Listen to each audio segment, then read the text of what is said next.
Depende sempre da visão de mundo do artista, dos desejos que ele tem na vida, como é que ele vê o mundo, o temperamento dele, o caráter dele. Para mim, a arte é um veículo de comunicação.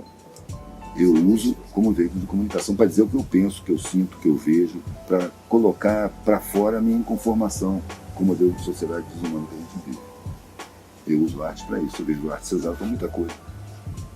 A publicidade usa arte de alto nível.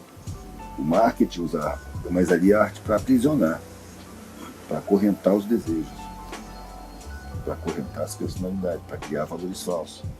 É a arte do sistema, a arte como produto, fundamente desenvolvido, que é a arte do domínio, mostrando uma outra forma de enxergar as coisas, outros comportamentos,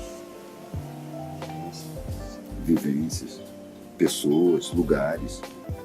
E sua função não é nada grandiosa, ela é satisfatória. Você sente que está servindo, que as pessoas estão parando. A sintonia que a gente encontra é com gente que já vê o mundo diferente. E sintoniza com a visão de mundo que a gente expressa claramente, simplesmente, que a gente está vendo e falando. Não é nenhuma profecia, não tem profeta, messias. É só uma antena de captação e transmissão. O importante é a mensagem transmitida e não a antena, entendeu? A gente pode ser tudo antena, velho, mas o importante é a mensagem. Aí que é preciso cuidar do ego. Porque nós estamos numa sociedade que estimula o ego. Estimula demais. O ego é bom enquanto ele mantém a gente digno, imune a humilhações. Mas ele passa a ser ruim quando ele começa a dar a você a sensação de ser maior do que você é, superior às pessoas. Aí você começa a criar cegueira, você já começa a não enxergar um monte de coisa. Você perde a capacidade porque você perde a humildade. A humildade é a capacidade de você estar sempre aprendendo. Mas o ego... E a arrogância simplesmente bota para dormir a humildade, velho. E você não aprende, porque você acha que já sabe. E perde oportunidades no seu próprio prejuízo. Então, né? Em vez de aceitar respostas prontas, buscar em nosso coração o que é o verdadeiro para nós. Coração aqui representando esse íntimo, essa consciência que está por trás de todas as camadas e camadas de entulho que foram jogados aí para cima da gente.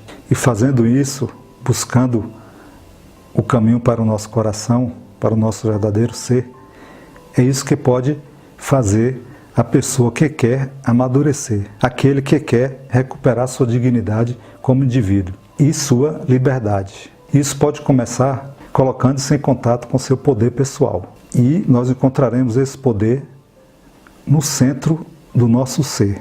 Olha só, qualquer ação que vá em direção ao nosso centro nos dá poder. Agora, qualquer coisa que façamos focado no que está fora nos retira poder. As pessoas se perguntam por que a vida deles é um desastre, porque não consegue o que se propõe, porque se sente um desvalido e sem confiança em si mesmo. Eu posso dizer que a razão é esta, porque se abandona e se trai a si mesmo. E isso cada vez mais. E aí a gente tem falado bastante isso, né? A pessoa se sente incompleta e crê que necessita algo ou alguém exterior para sentir-se bem acerca de si mesmo. É aquela busca da superfície, é aquela busca da periferia, é aquela busca do externo. Como necessita tanto dessa pessoa ou de alguma coisa para estar bem, faz o que for preciso para ter ou mantê-la. Lembra da última conversa nossa?